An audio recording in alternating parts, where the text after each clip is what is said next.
స్వాగతం. ఈరోజు మనం ఆదికాండంలోని ఒక చాలా కీలకమైన ఘట్టాన్ని లోతుగా చూడబోతున్నాం. అవును.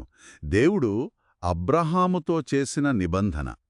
అప్పటికి ఇంకా అబ్రామనే పేరుతోనే ఉన్నారు. కరెక్ట్. ఆదికాండము 17వ అధ్యాయం మన ఆధారం.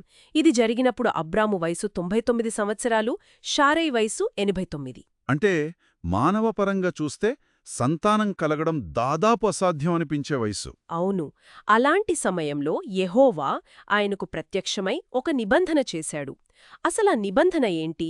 దాని షరతులు, ఆ వాగ్దానాలు, వాటి ప్రాముఖ్యత ఏంటి? ఈరోజు మనం వీటినే విశ్లేషించబోతున్నాం. సరే, మొదలు పెడదామా? తప్పకుండా ఇది చాలా ముఖ్యమైన అధ్యాయం.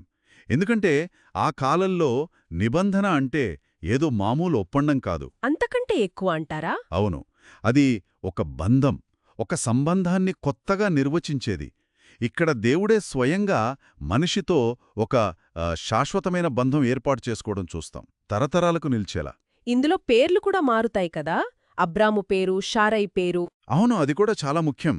అవి కేవలం పేర్లు కాదు, కొత్త గుర్తింపులవి, కొత్త భవిష్యత్తుకు సంకేతాలు. వాటి గురించి కూడా మాట్లాడుకుందాం. సరే, ముందుగా దేవుడు తనను తాను ఎలా పరిచయం చేసుకున్నాడో చూద్దాం. మొదటి వచనంలో యెహోవా అబ్రాముతో అంటున్నారు, నేను సర్వశక్తిగల దేవుడను, ఎల్ షద్దాయ్. ఎల్ షద్దాయ్. నా సన్నిధిలో నడుచుచూ నిందారహితుడవైయుండుము. నాకును నీకును మధ్య నా నిబంధనను నియమించి నిన్ను అత్యధికముగా అభివృద్ధి పొందించేదను. ఇక్కడ ఆ సర్వశక్తిగల దేవుడు అని నొక్కి చెప్పడంలో ఏదైనా ప్రత్యేకత ఉందా? ఖచ్చితంగా ఉంది. ఎల్ షద్దాయ్ అంటే దేవుని అనంతమైన శక్తిని సూచిస్తుంది. ఆయనకు అసాధ్యమైనది ఏదీ లేదని. ఆ సందర్భానికి అది చాలా ముఖ్యం కదా? వృద్ధ దంపతులకు గొప్ప జనాలను వాగ్దానం చేస్తున్నారు కాబట్టి. నిజమే. నేను చెప్పేది మీకు నమ్మశక్యంగా లేకపోవచ్చు, కానీ నా శక్తితో ఇది చేయగలను అని చెప్పడం లాంటిది. అంతేకాదు, చూడండి, నిబంధనకు ముందు దేవుడేం కోరాడు? నా సన్నిధిలో నడు, నిందారహితుడవైయుండు అని. అవును. అంటే ఇది కేవలం ఏదో ఇచ్చిపుచ్చుకునే ఒప్పందం కాదు. దీనికొక నైతిక పునాది ఉంది. దేవునితో నిబంధనలో ఉండాలంటే ఆయన మార్గాల్లో నడవడం ముఖ్యమని. దేవుని మాటలు వినగానే అబ్రాము ప్రతిస్పందన, సాగిలపడ్డాడు. అవును. అది భక్తి కావచ్చు, భయం కావచ్చు, లేదా ఆశ్చర్యం కూడా కావచ్చు. బహుశా అన్నీ కలిసేమో. అతను అలా సాగిలపడి ఉండగానే దేవుడు తన వాగ్దానాన్ని ఇంకా వివరంగా చెప్పడం మొదలుపెట్టాడు. వచనాలు 4-6 వరకు. ఇదిగో, నేను నియమించిన నా నిబంధన నీతో చేసియున్నాను, నీవు అనేక జనములకు తండ్రివగుదువు. మరియు ఇక మీదట నీ పేరు అబ్రాము అనబడదు. ఇక్కడే ఆ మార్పోస్తోంది. అవును. నిన్ను అనేక జనములకు తండ్రినిగా నియమించితిని గనుక నీ పేరు అబ్రాహాము అనబడును. అబ్రాము నుండి అబ్రహాముగా.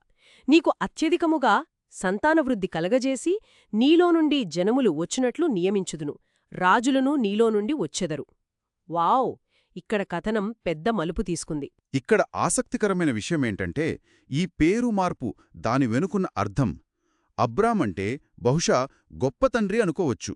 ఘనమైన తండ్రి అని కూడా అంటారు. అవును.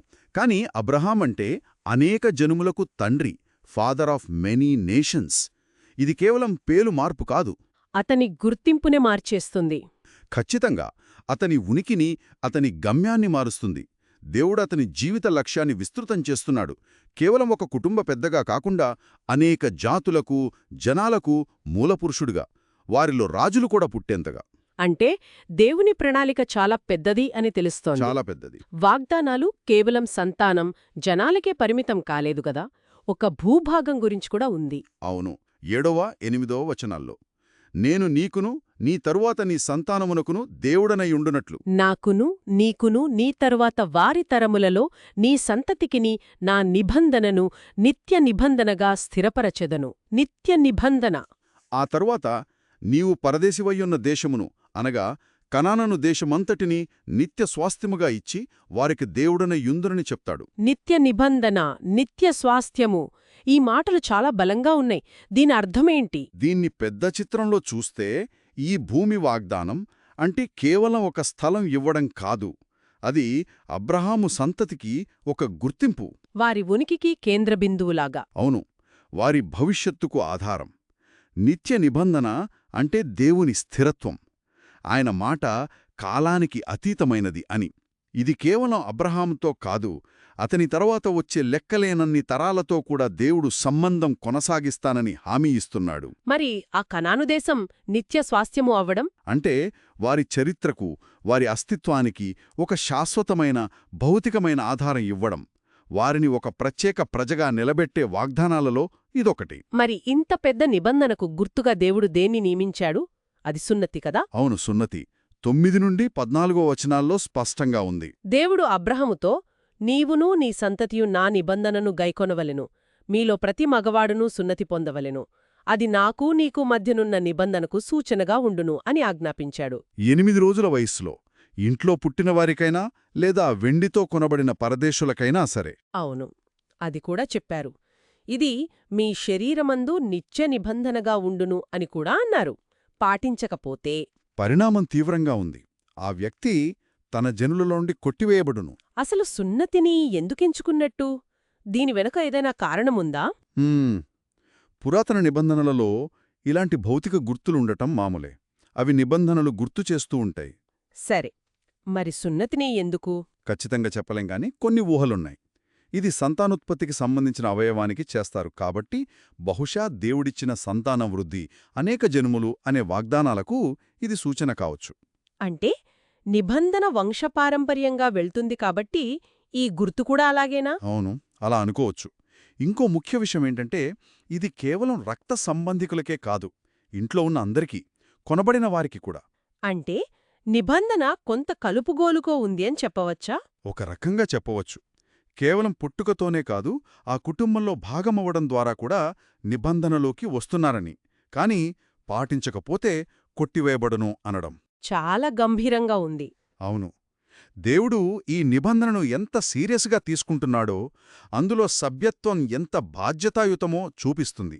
ఇది అసలు ఆ సమూహంలో సభ్యత్వం అంటే ఏమిటి అనే ప్రశ్నను లేవనెత్తుతుంది. ఈ నిబంధన కేవలం అబ్రహాము అతని మగ సంతతికే కాదు, శారీకి కూడా వర్తిస్తోంది కదా?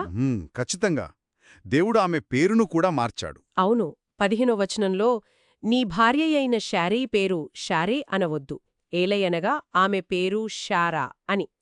శారై అంటే నా రాజకుమారి లాంటి అర్థం వస్తే, శారా అంటే రాజకుమారి లేదా ఘనత వహించిన స్త్రీ అని అంటున్నారు. ఇది కూడా అబ్రహాము పేరు మార్పులాంటిదే. కేవలం పేరు కాదు, ఆమె పాత్ర, దేవుని ప్రణాళికలో ఆమె స్థానం మారుతోందని సూచన. దేవుడు ఆమెను కూడా ఈ నిబంధనలో కీలక భాగస్వామిగా చూస్తున్నాడు. అవును, వాగ్దానాల నెరవేర్పులో ఆమె పాత్ర ఉందని దేవుడు ఆమె గురించి చెప్పిన వాగ్దానం ఇంకా అద్భుతం. 16వ వచనంలో, నేనామెను ఆశీర్వదించి ఆమె వలన నీకు కుమారుణ్ణి కలుగజేసెదను. అప్పటికి ఆమె వయసు 90 సంవత్సరాలు. అవును, ఇంకా నేనామెను ఆశీర్వదించెదను, ఆమె జనములకు తల్లియై యుండును, జనముల రాజులు ఆమె వలన కలుగుదురు. ఇది నమ్మశక్యం కాని విషయం. నిజంగా ఈ మాట విన్నప్పుడు అబ్రహాము ప్రతిస్పందన చూడండి, ఎంత సహజంగా ఉందో. 17వ వచనంలో, అప్పుడు అబ్రహాము సాగిలపడి నవ్వాడు. అవును, పైకి కాదు, 100 ఏండ్ల వానికి సంతానము కలుగునా, 90 ఏండ్ల శార కనునా అని మనస్సులో అనుకొనెను. మనస్సులో నవ్వుకున్నాడు. ఆ వయసులో అది అసాధ్యమనిపించి ఉంటుంది, సహజమే. అందుకే వెంటనే ఒక ప్రాక్టికల్ సలహా ఇచ్చాడు. 18వ వచనంలో, ఇష్మాయేలు నీ సన్నిధిని బ్రతుకనుగ్రహించుము అని దేవుణ్ణి అడిగాడు. అంటే ఈ కొత్త వాగ్దానం అసాధ్యంగా ఉంది, ఇప్పటికే ఉన్న నా కొడుకు ఇష్మాయేల్తో సరిపెట్టుకోదేవా అన్నట్లుగా ఉంది. అవును, అబ్రహాము ఇలా మనస్సులో నవ్వడం, ఈ దైవిక సంభాషణలో ఇంత మానవీయంగా స్పందించడం, విశ్వాసం గురించి ఇదేం చెప్తుంది? ఇది చాలా ముఖ్యం. అబ్రాహాము స్పందనలో చాలా విషయాలున్నాయి. దేవుని పట్ల గౌరవముంది, సాగిలపడ్డాడు, వాగ్దానం పట్ల విస్మయముంది. కాని మానవ తర్కానికి అందని విషయం కాబట్టి కొంత అవిశ్వాసం, మనసులో నవ్వు. అవును. ఇంకా ప్రస్తుత వాస్తవికత దృష్ట్యా ఇష్మాయేలును సూచించడం. అంటే అబ్రహాము ఒక ఆదర్శపురుషుడు మాత్రమే కాదు, మనలాగే సందేహాలు, ప్రశ్నలున్న నిజమైన మనిషి. దేవుని శక్తిని ప్రశ్నించడం కాదుగాని కాదు, కాని అది తన జీవితంలో, శారా జీవితంలో ఎలా జరుగుతోందో ఊహించలేకపోతున్నాడు. ఇష్మాయేలు ప్రస్తావన అతని తండ్రి ప్రేమను, ఒక పరిష్కారం కోసం అతని ఆలోచనను చూపిస్తుంది. అంటే విశ్వాసం ఎప్పుడూ సంపూర్ణ నిశ్చయతతో ఉండకపోవచ్చు, కొన్నిసార్లు సందేహంతో కలిసి నడుస్తుంది. అయితే దేవుడు అబ్రహాము సందేహాన్నిగాని అతని సూచననుగాని పట్టించుకోలేదు. ఆయన తన ప్రణాళిక విషయంలో చాలా స్పష్టంగా దృఢంగా ఉన్నాడు. అవును 19వ వచనంలో నీ భార్య అయిన శారా నిశ్చయముగా నీకు కుమారుని కనును అని నొక్కి చెప్పాడు. నిశ్చయముగా ఆ పదం ముఖ్యం. ఇంకా నీవు అతనికి ఇస్సాకు కను పేరు పెట్టుదువు అన్నాడు. ఇస్సాకు అంటే అతడు నవ్వుతాడు అని అర్థం. బహుశా అబ్రహాము నవ్వును సూచిస్తూ కావచ్చు, లేదా ఆ వార్త విన్నప్పుడు కలిగే ఆనందపు నవ్వు కావచ్చు. ఏమో దేవుడింకా అతని తరువాత అతని సంతానము కొరకు నిత్య నిబంధనగా నా నిబంధనను అతనితో స్థిరపరచెదను అని స్పష్టం చేశాడు. నిబంధన ఇస్సాకు ద్వారానే వెళుతుందని. ఇది ఈ అధ్యాయంలో ఒక కీలకమైన విభజన రేఖ. అయితే దేవుడు ఇష్మాయేలును పూర్తిగా పక్కన పెట్టలేదు. అది కూడా గమనించాలి. అవును, అది కూడా ఆశ్చర్యమే. ఇష్మాయేలు గురించి అబ్రహాము అడిగింది విన్నానని చెప్పాడు 20వ వచనంలో. ఇష్మాయేలును గూర్చి నీవు చేసిన మనవి నేను వింటిని. ఇదిగో నేను అతనిని ఆశీర్వదించి అతనికి సంతానాభివృద్ధి కలుగజేసి అత్యధికముగా అతని విస్తరింపజేసెదను. అతడు 12 మంది రాజులను కనును, అతనిని గొప్ప జనముగా చేసెదను.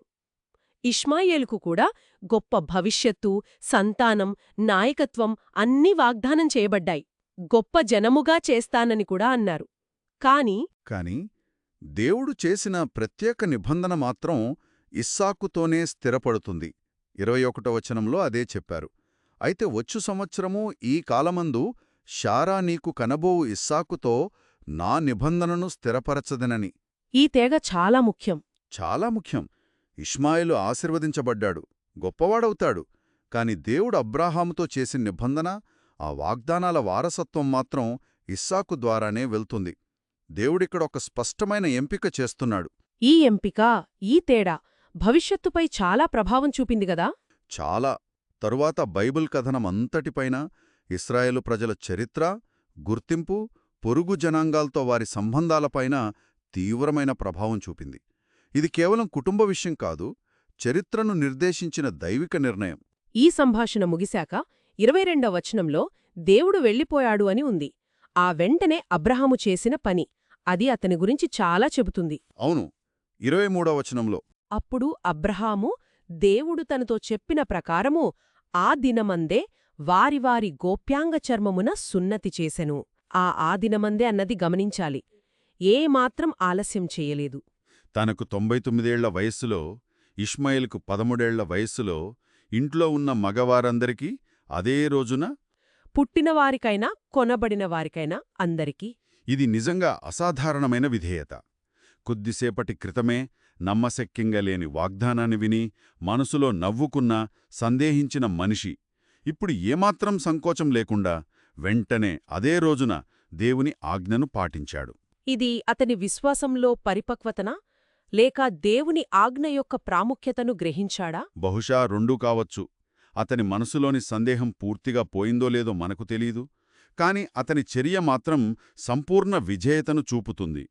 విశ్వాసమంటే కేవలం నమ్మడమే కాదు, ఆచరించడం కూడా అనేది సూచిస్తుంది. సందేహం ఉన్నా దేవుని మాటకు లోబడటం. అవును, అది అతని విశ్వాస ప్రయాణంలో ఒక ముఖ్యమైన అడుగు. అధ్యాయం మొత్తాన్నే చూస్తే దీని సారాంశమేంటి? ఆదికాండం 17 అనేది కేవలం ఒక కథ కాదు, భవిష్యత్తుకు పునాది వేసిన ఘట్టం. దేవుడు అబ్రహాముతో ఒక శాశ్వత నిబంధన చేస్తున్నాడు. అవును, అందులో అసంఖ్యాక సంతానం, అనేక జనాలకు తండ్రి కావడం, రాజులు, భూమి, ఇలా ఎన్నో వాగ్దానాలున్నాయి. ఈ కొత్త గమ్యానికి గుర్తుగా పేర్లు మారాయి. అబ్రాము నుండి అబ్రహాము, షారే నుండి షారా. సున్నతి నిబంధనకు భౌతిక గుర్తుగా మారింది. అత్యంత ముఖ్యంగా వృద్ధాప్యంలో ఉన్న షారా ద్వారా ఇస్సాకు పుడతాడని, నిబంధన అతని ద్వారానే కొనసాగుతుందని దేవుడు నిర్ధారించాడు. అదే సమయంలో ఇష్మాయేలు కూడా ఆశీర్వదించబడతాడని చెప్పాడు. చివరగా అబ్రహాము సందేహించినా వెంటనే విధేయత చూపడం కూడా చాలా ముఖ్యం. నిజమే. ఈ అధ్యాయం తర్వాత బైబిల్లో వచ్చే ఎన్నో ముఖ్యమైన విషయాలకు పునాది వేస్తుంది. వంశపారంపర్యత, దేవుని ఎంపిక, విశ్వాసం సందేహం మధ్య పోరాటం, దైవిక వాగ్దానాలు, వాటి నెరవేర్పు, ఆ తర్వాత ఇశ్రాయేలు ప్రజల ఆవిర్భావం, వీటన్నిటికీ ఇది మూలం. ఈ ప్రాథమిక గ్రంథాలను అర్థం చేసుకోవాలనుకునేవారికి ఇది చాలా కీలకం. అవును, ఈ నిబంధనను అర్థం చేసుకుంటే తరువాత వచ్చే సంఘటనలు బోధనలు బాగా అర్థమవుతాయి. విశ్వాసం దేవునితో సంబంధం గురించి లోతైన విషయాలు తెలుస్తాయి. ముగించే ముందు ఒక ఆలోచన. అబ్రహాము మొదట మనసులో నవ్వి తర్వాత వెంటనే సంపూర్ణంగా విధేయత చూపాడు కదా. దీన్ని బట్టి చూస్తే మన తర్కానికి అందని అసాధ్యమనిపించే దేవుని వాగ్దానాలను ఎదుర్కొన్నప్పుడు అసలు విశ్వాసం అంటే ఏమిటి, అది ఎలా పనిచేస్తుంది? ఆసక్తికరమైన ప్రశ్న. మానవ సహజ స్పందనలకు అంటే సందేహం, ఆశ్చర్యం, నవ్వు వంటి వాటికి మరియు దైవిక ఆజ్ఞ పట్ల చూపాల్సిన సంపూర్ణ విధేయతకు మధ్య ఉన్న ఈ సంక్లిష్టమైన సంబంధం గురించి ఈ కథనం మనకు ఏమి నేర్పిస్తుంది? దీని గురించి ఆలోచించడం ఆసక్తికరంగా ఉంటుంది కదా.